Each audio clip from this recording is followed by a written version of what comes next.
이러한 P가 나오지 않기 때문에 무정형에서는 나오지 않고 결정형, 물질의 결정형에 따라서 뭐 온도에 따라서 결정형이 바뀌기도 하는데 어떠한 물질의 결정형이 여러 개 있고 그 결정형에 대해서 XRD를 측정하면 이런 결과를 얻을 수 있고 만약에 이런 결과가 나왔다. 그러면은 얘는 지금 결정형 C 상태이구나 라는 걸 알 수가 있는 거죠.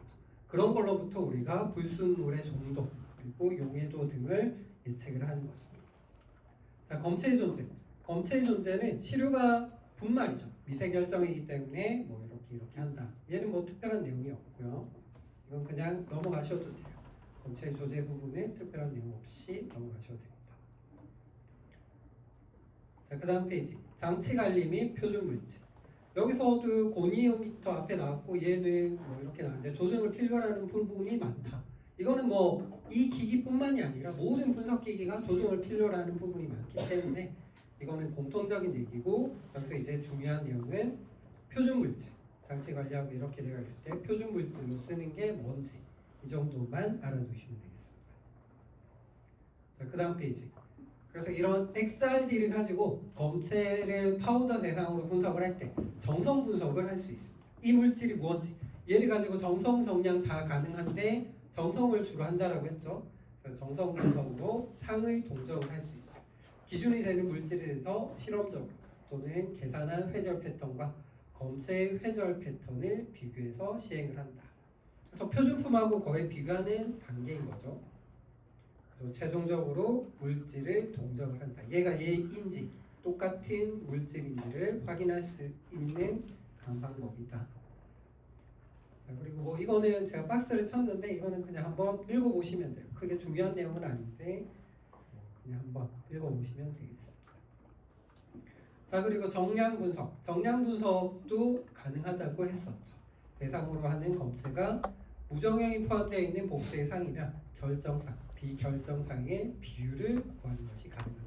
그래서 앞에서 우리 UV나 이런 거는 마이크로그램 퍼 밀리리터 이렇게 ppm 단위로 정량을 했는데 여기 XRD에서의 정량은 그런 ppm 단위로서의 정량이 아니고 일반적으로 결정상과 비결정상에 대한 정보를 얻는 거기 때문에 이 둘의 비율, 결정상 또는 비결정상의 비율을 정량 분석으로 구하는 의미라고 보시면 돼요.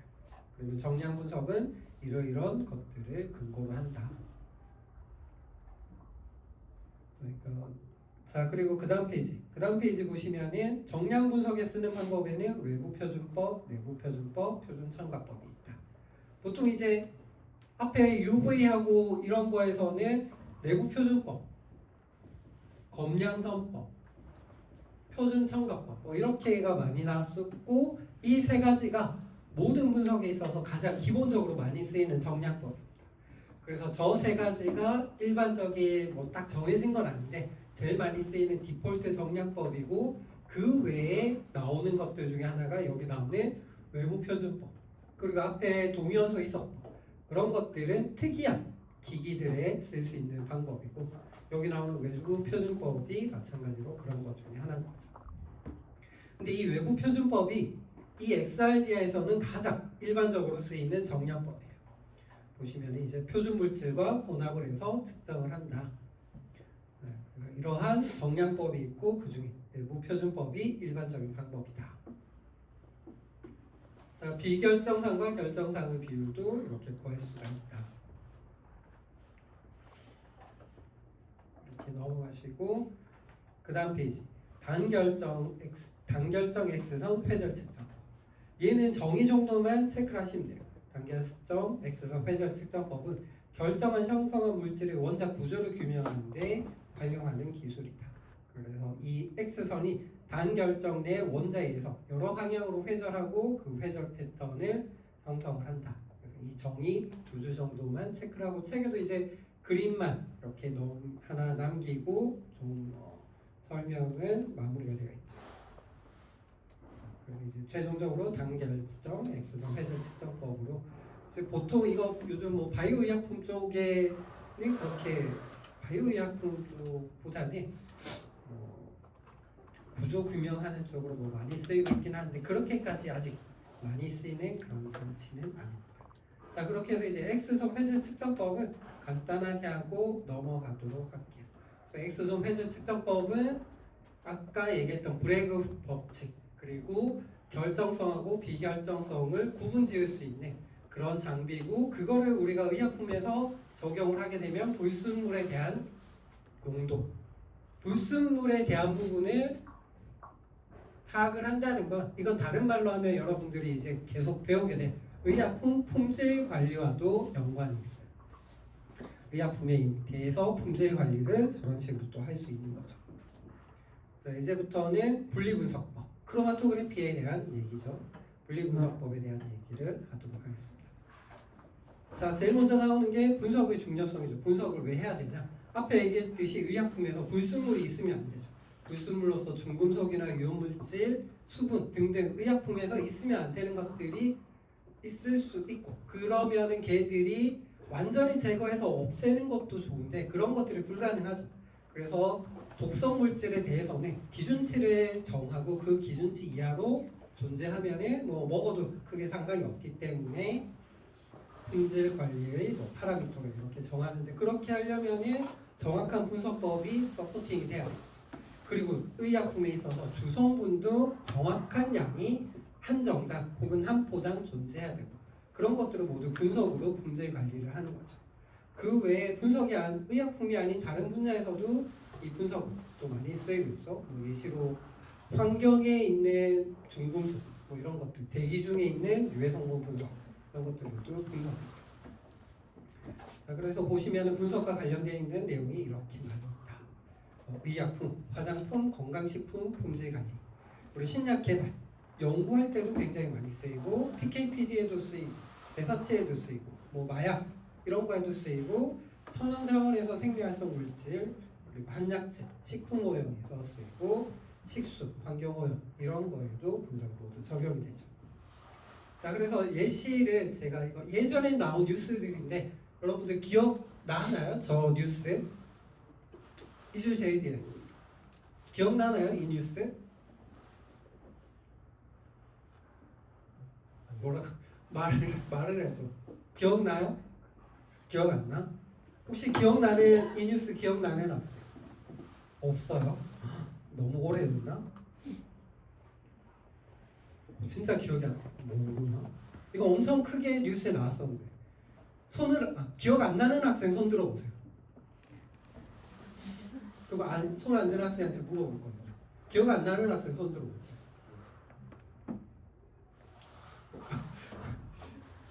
이게 뭐냐면은 우리가 계란 같은 거 사잖아요. 마트에 파는 계란에서 이 살충제가 나왔던 거예요. 살충제를 뿌려가지고 이제 유통을 시켰다 뭐 이런 식으로 해가지고 식약처가 시중에 있는 계란을 수거를 해가지고 분석을 했더니 살충제가 실제로 나왔고, 그 나온 계란의 원산지가 어딘지 이런 것들을 보고 그 원산지에 있는 유통되는 계란을 싹 수거해가지고 싹 폐기를 했어요.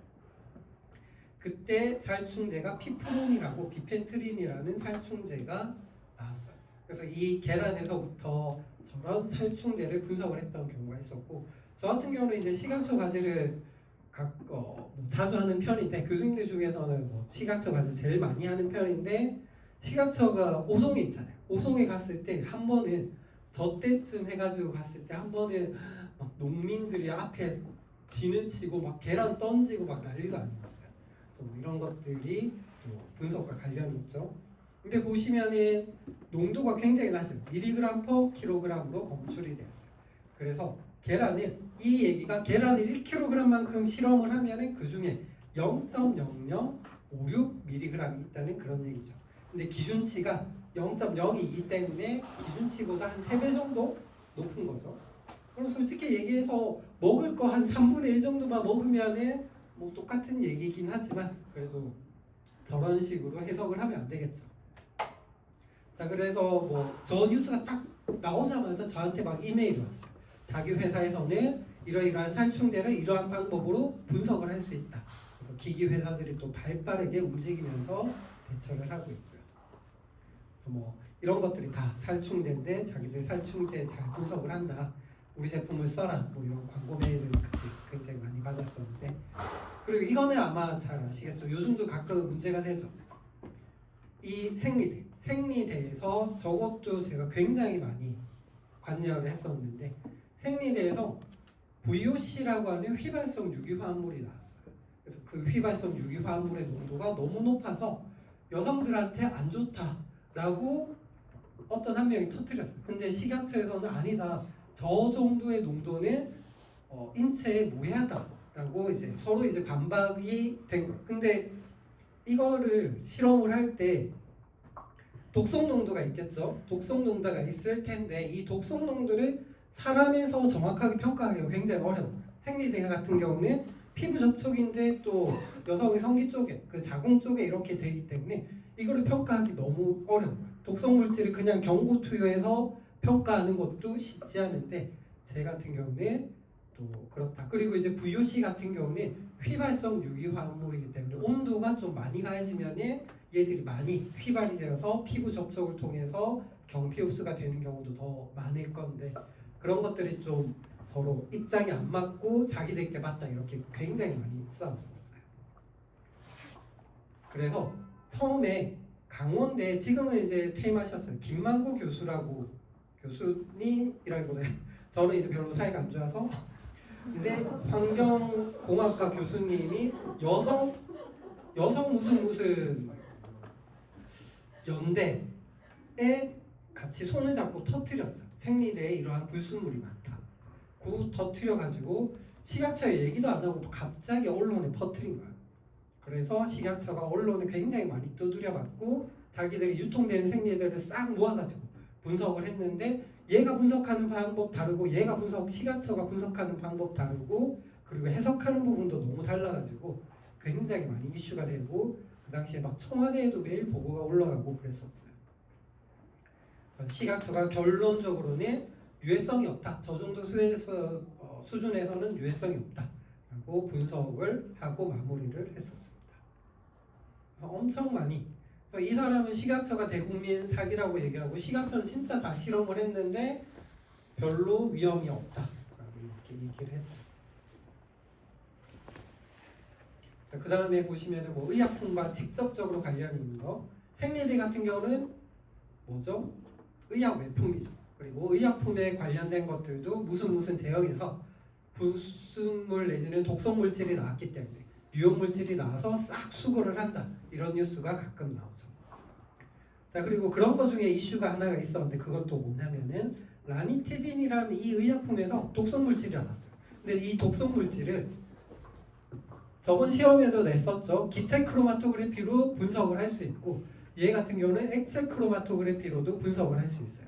근데 우리나라에서 분석을 하고 미국에서 분석을 했는데 미국에서는 기체 크로마토그래피로 분석을 하고 우리나라에서는 액체 크로마토그래피로 분석을 했어요. 근데 그 결과가 조금 또 달랐던 거예요.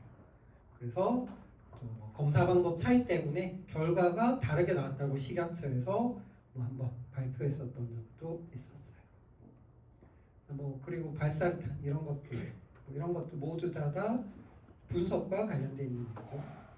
그래서 어쨌든 이렇게 해서 분석기 굉장히 많은 연구 그리고 우리 일상생활에 엮여 있다.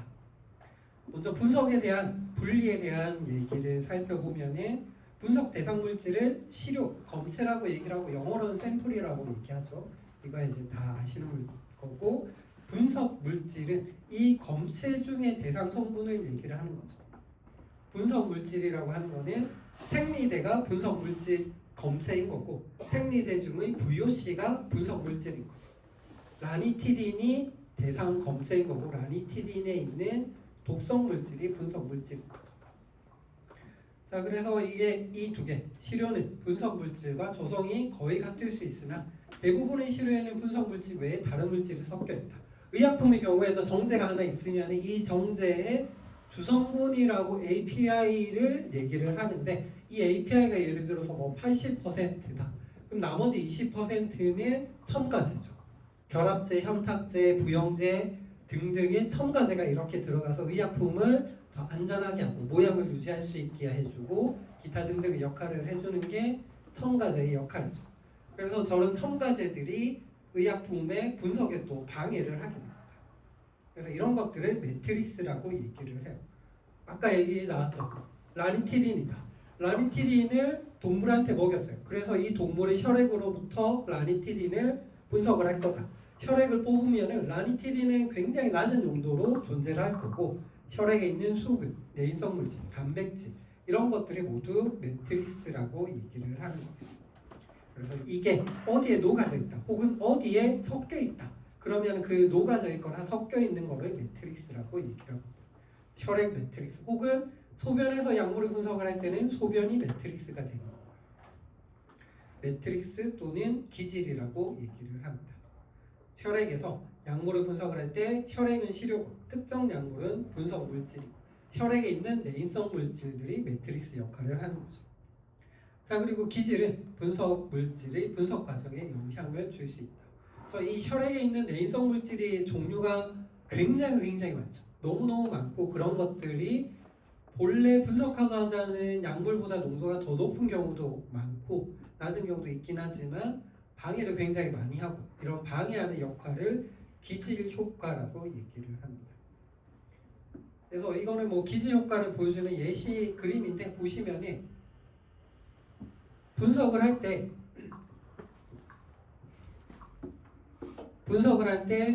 뭐 어떤 카페인이다. 카페인을 10ppm으로 분석을 해요.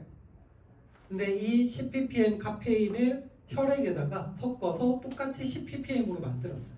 그러면 이 10ppm이 면적이 얘가 55였다. 그러면 혈액에다가 똑같은 동량을 섞어가지고 만들었기 때문에 55가 나와야 돼요. 혈액 쪽의 농도가 10이기 때문에. 근데 면적이 더 작아지는 거죠. 이 피크가 작아지게 하는 역할을 혈액에 있는 내인성 물질, 매트릭스가 이렇게 한다는 거죠. 근데 가끔은 피크가 더 커지게도 해요. 그래서 이런 역할을 하는 걸 매트릭스 이펙트라고 얘기를 합니다. 자, 그리고 분석은 목적에 따라 정성 분석과 정량 분석으로 나누어서 한다. 그리고 뭐 정성 분석을 아이덴티피케이션이라고 얘기를 하고 그 다음 시험에 보시면은 그 다음에 또 뭐 확인 시험, 정량 시험, 순도 시험으로 분류될 수 있다. 확인 시험이 이제 아이덴티피케이션, 얘가 맞는지 인 거죠. 나중에 의약품을 공장에서 만들 때 보면은 원료를 구입을 해오죠. 원료를 구입을 해오면은 이 원료가 아세트아미노펜 원료인데 내가 A로부터 구매를 했어. 근데 그 A를 100% 믿고 우리가 바로 만드는 게 아니야. A로부터 구매를 하면은 얘가 아세트아미노펜이 맞는지 실험을 해야 돼. 그 실험을 확인 시험이라고 얘기를 합니다. 얘가 맞는지 확인하는 거죠. 그리고 정량 시험은 A가 99%짜리라고 팔았는데 99%가 맞는지를 보는 게 정량 시험인 거죠. 그리고 순도 시험은 불순물 시험입니다. 그래서 이 아세트아미노펜 분말에 얼만큼 중금속이 있고 수분이 또 불순물로 작용을 할 수 있기 때문에 수분의 함량이 얼마인지 이런 순도 시험으로 분류가 된다. 자, 그래서 순도 시험은 혼재물, 불순물을 확인하는 시험법이다. 자, 그리고 이런 대표적인 분석의 절차. 그래서 이제 의약품이나 생체 시료가 우리한테 주어졌을 때 분석을 할 텐데 뭐 아무런 방법으로 하진 않겠죠. 일단 주어진 SOP라든지 분석하는 일반적인 절차가 있을 텐데 그 절차에 따라서 하고 있습니다. 보통 일반적으로 분석하는 절차는 시료를 채취를 해요. 뒤에서 나오지만 이 시료 채취할 때 제일 중요한 부분은 대표성 확보죠. 시료가 이만큼 있을 때 여기를 취하느냐 여기에 취하느냐 이런 거에 따라서 달라질 수가 있겠죠. 만약에 균이라면 상관이 없겠죠. 하나의 액체라서 잘 용해되어 있는 하나의 액체면 어디를 취하든 상관이 없지만 비균일성 물질이다 혹은 고체다 생약이다 이러면 어떤 부위를 채취하느냐에 따라서 결과가 달라질 거기 때문에 시료 채취에서는 대표성 혹은 대변성이 확보가 되어야 된다. 그리고 시료 전처리 금방 얘기했듯이 시료에 방해 물질이 많으면 분석이 잘 되지 않겠죠. 이렇게 피크가 작게 나오든지 크게 나오든지 아니면 분석 피크가 이렇게 나와야 되는데 방해하는 피크가 이렇게 겹쳐버리면 또 분석이 제대로 되지 않기 때문에 이런 시료 전처리를 통해서 방해 물질을 제거하기도 하고 혹은 농도가 낮은 물질을 분석이 될 수 있게 농도를 또 진하게 해주기도 하죠. 그리고 단일 성분 분리 이게 바로 크로마토그래피가 하는 거죠.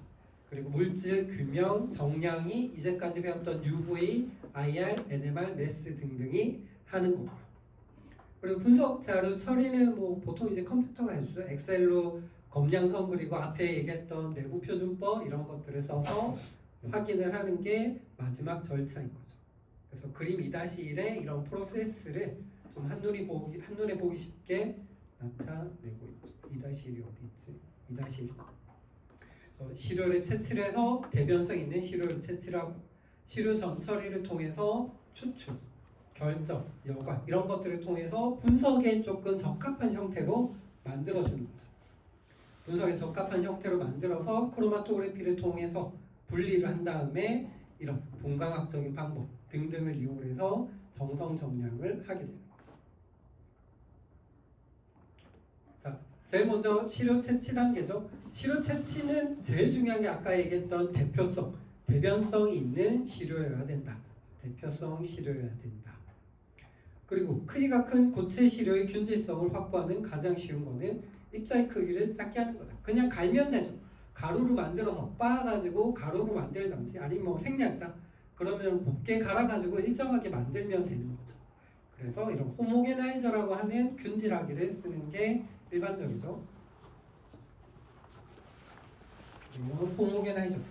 이게 믹서기죠. 쉽게 얘기하면 믹서기인 거고, 그리고 오른쪽에 보이는 거는 크라이오밀이라고 해서 액체 질소를 이용해서 믹서를 하는 그런 장치입니다. 자, 그리고 여러 가지 균질하는 기계들 사진이고, 여기 보시면 이거는 뭐 가끔 주방에서도 쓰는 도깨비 방망이 그런 형태라고 보시면 되고, 그리고 이거는 뭐냐면이 여기 위에 보이는 이 그림에서 위에 보이는 얘가 생체 조직이에요. 생체 조직이고 아래쪽에는 조그마한 철 쇠구슬 같은 거예요. 조직을 곱게 갈기 위해서 대변성을 확보하기 위해서 이런 쇠조직이 들어있는 쇠구슬이 들어있는 큐브에 넣고 볼텍싱을 해요. 그럼 쇠구슬이 볼텍싱 되면서 이 조직을 연화하면서 완전히 갈아버리는 거죠. 그래서 이런 모래 크기, 모래보다 조금 더 큰 그런 크기의 쇠구슬을 같이 넣고 얘를 볼텍싱하면서 갈아버리면서 대표성을 확보하는 그런 기기가 아니고 액세서리도 있다.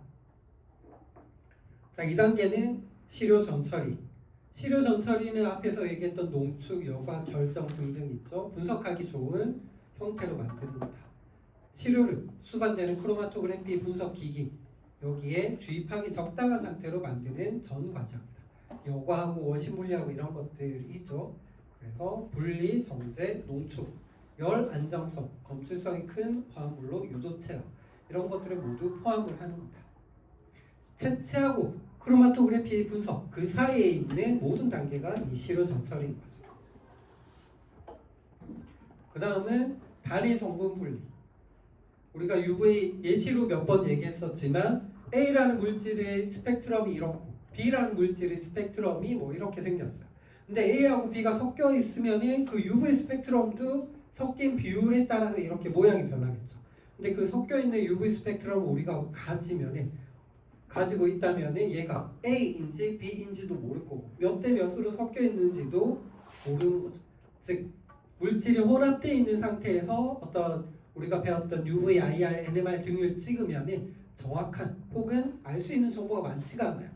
그래서 물질을 다 분리한 다음에 분석을 하는 게 일반적이고 그게 바로 성분 분리 단계고 크로마토그래피라고 보시면 되겠습니다. 성분이 물리화학적 성질에 따라서 기체 크로마토그래피 그리고 액체 크로마토그래피 그리고 초인계 유체 크로마토그래피 모세관 전기영도 그리고 미세열 동전기 크로마토그래피 등을 이렇게 쓸 수가 있다. 이게 이제 다 설명이 될 겁니다. 자, 그 다음 페이지 물질 규명 정량 이제까지 배웠던 IR, NMR, MES, UV 등등을 쓰는 거죠. 그래서 이런 정량은 순도와 벌학도가 보증된 분석 물질의 표준 물질을 이용한 검량선법, 표준 첨가법 활용을 할 수 있다. 그래서 여기 하나 더 더하면은 내부 표준법까지 해서 그 세 가지가 제일 많이 쓰이는 방법이다. 그다음 분석 자료 처리. 그래서 분석을 하면은 한 샘플을 한 번 분석을 해서 그걸로 제시를 하지는 않고 보통 여러 번 분석을 해서 평균과 표준 편차 이런 것들까지 같이 제시를 하죠. 한 번 분석을 하면은 얘가 이제 기기 상태에 따라서 조금 잘못된 값이 나올 수 있는데 여러 번 분석을 하면은 이렇게 튀는 데이터도 확인이 가능하고 조금 재현성 있는 데이터를 제시를 할 수 있기 때문인 거죠. 자, 그 다음 페이지. 그 다음 페이지 보시면은 시료 채취 단계고, 시료 채취에서 제일 중요한 거는 대표성하고 균질성. 균질성이 확보가 되면은 대표성도 확보가 되는 거죠. 여러분들이 이제 5학년 되면은 그때 시료 채취를 할 때, 의약품 원료를 채취를 할 때 비균일성 시료에서 채취하는 방법, 그리고 균일성 시료에서 시료 채취하는 방법도 또 나중에 배우게 될 겁니다. 자, 어쨌든 분석에 앞서 시료로부터 방해 물질을 적당히 제거해야 되고, 분석기기에 주입하기 적당한 형태로 바꿔주기 위해서 시료 채취 방법도 몇 가지 포함이 된다. 자, 그리고 뭐 채취 불확 정도는 넘어가도록 할게요. 자, 그다음 시료의 크기. KCl과 질산칼륨 이런 것들 혼합 분말은 잘 섞여 있더라도 불균일하기 때문에 이 시료 채취에서 시료 조성이 무작위로 다를 수 있는 대표적인 예시다 라고 되어 있고, 일단 시료 분석을 할 때는 시료의 크기가 크면은 좋겠죠. 크기가 크면은 아무래도 정확할 텐데 그런 부분에 대한 설명이라고 보시면 돼요. 자, 시료가 여기 보시면은 뭐 1g당 1초 동안의 방사선 개수의 평균수는 237이다. 그래서 뭐 이런 예시가 있는데 결론을 보시면은 시료의 크기가 클수록 시료 채취로부터 오는 결과의 변동 범위가 줄어듦을 알 수 있다. 크기가 크면은 좋긴 한데 크기가 크면은 정확성도 그렇고 재현성도 우리가 충분히 확보할 수 있는데 아무래도 비용이나 시간적인 측면에서 이 많은 시료를 분석을 하기가 힘들죠. 그래서 이러한 혼합물에서 시료를 채취할 때는 시료 채취 표준 편차라는 이런 파라미터가 있어요. 그래서 이 파라미터를 이용을 해서 얼만큼 채취를 할지, 그리고 채취를 했을 때 우리가 예상할 수 있는 가변도 이런 것들을 이 식으로부터 구할 수가 있습니다. 그래서 시료 질량까지 우리가 예측을 할 수 있는 거죠. 그래서 이 식에서는 P와 Q는 몰 분율, 각각의 입자 분율이고 나머지는 뭐 평균 입자 수다. 이렇게 대입을 해서 시료 채취 표준 상수, 표준 편차를 구할 수가 있습니다. 그리고 밑에 보이는 채취 상수, 채취 상수는 시료 채취로부터 발생하는 분석 결과의 오차, 시료 채취 상대 표준 편차, 위에 나왔던 이거가 1%일 때의 시료 질량을 얘기를 한다. 여러분들 이 식은 외울 필요 없고 이 시료 채취 상수 편차도 그냥 볼 필요 없고 이 채취 상수에 대한 정의 정도 체크를 하시면 돼요. 자, 그렇게 해서 쭉 넘어가고 그 다음에 표 2-1을 보시면 앞에 나왔던 식을 이용해서 저렇게 시료 질량과 상대 표준 편차 그리고 시료 채취 상수에 대한 계산 결과가 있습니다. 얘는 이 식으로부터 계산을 할 수 있는데 이 식도 외울 필요는 없고 정의만 알아두시면 돼요. 책에 뭐 계산하는 문제까지 나오는데 굳이 그것까지는 모르셔도 될 것 같아요. 그래서 이 식을 통해 가지고 2-1번을 볼 수 있긴 한데 시료 채취 상대 표준 편차가 7.0%일 때 채취 상수가 이렇게 되고 그리고 시료 질량을 구하는 이 식에다가 간단하게 푸는 이런 문제가 있는데 이 식은 굳이 외울 필요는 없는 것 같습니다. 자, 그 다음 페이지 반복 분석 횟수의 결정. 그래서 이 앞에 이 문제로부터 결론은 시료 채취 상대 표준 편차가 7.0% 분석을 할 때 재현성이 저 정도인 거죠. 그때 이런 재현성을 얻으려면 시료는 최소한 이 정도는 우리가 실험을 해야 된다 그런 의미라고 볼 수 있어요. 근데 이때 7%가 된다라고 했을 때 95% 신뢰 구간에서 평가를 하면은 상대 표준 편차 4% 범위 내로 하게 하려면 얘를 몇 번을 분석을 해야 되는지 그런 것들에 대한 해석이라고 보시면 돼요. 그래서 뭐 관련되어 있는 식도 쭉 있는데 이거는 그냥 한번 읽어보고 넘어가시면 돼요. 자, 그래서 이 챕터는 여러분들 한번 읽어보시면 되고, 그 다음 페이지는 시료 분쇄 연마입니다. 입자를 우리가 분석을 할 때 추출 고체 시료를 분석을 하는 경우가 있고 액체 시료를 분석을 하는 경우가 있는데 액체 시료도 그렇고 고체 시료는 더하고 시료 입자의 크기가 크면 클수록 분석 물질의 추출률, 회수율이 떨어진다고 보시면 돼요. 뭐 쉽게 얘기해가지고 인삼이 있다. 인삼이 있는데 인삼을 한 뿌리를 그냥 물에다가 1리터에 넣고 달여서 먹는 경우가 있고 인삼을 동일한 인삼을 가루로 만들어서 1리터에 달여서 먹는 경우가 있고 이게 당연히 아무래도 여러 가지 약효 성분이 훨씬 더 많이 뽑아져 있는 진한 농축액이겠죠. 오른쪽이 훨씬 진한 그런 인삼 추출액일 겁니다.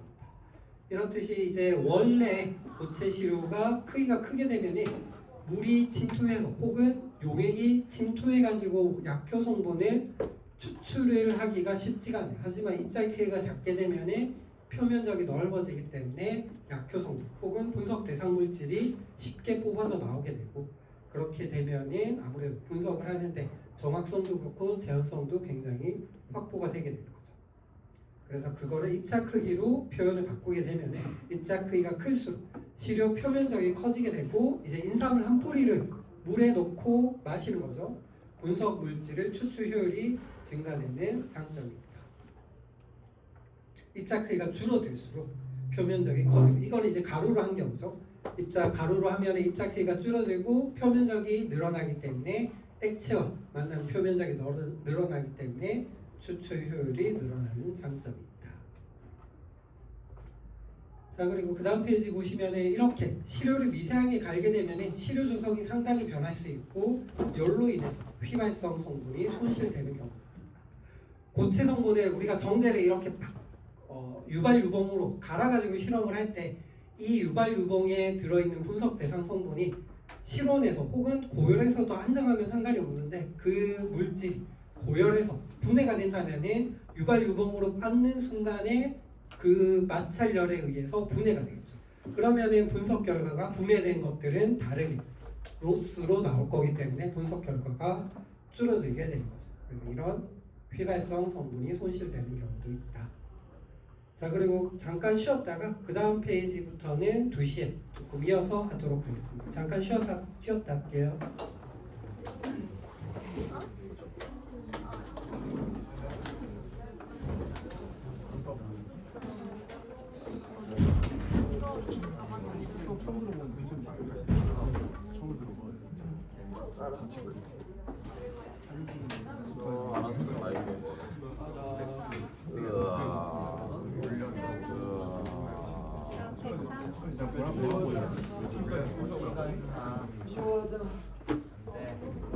오준영 시간 없는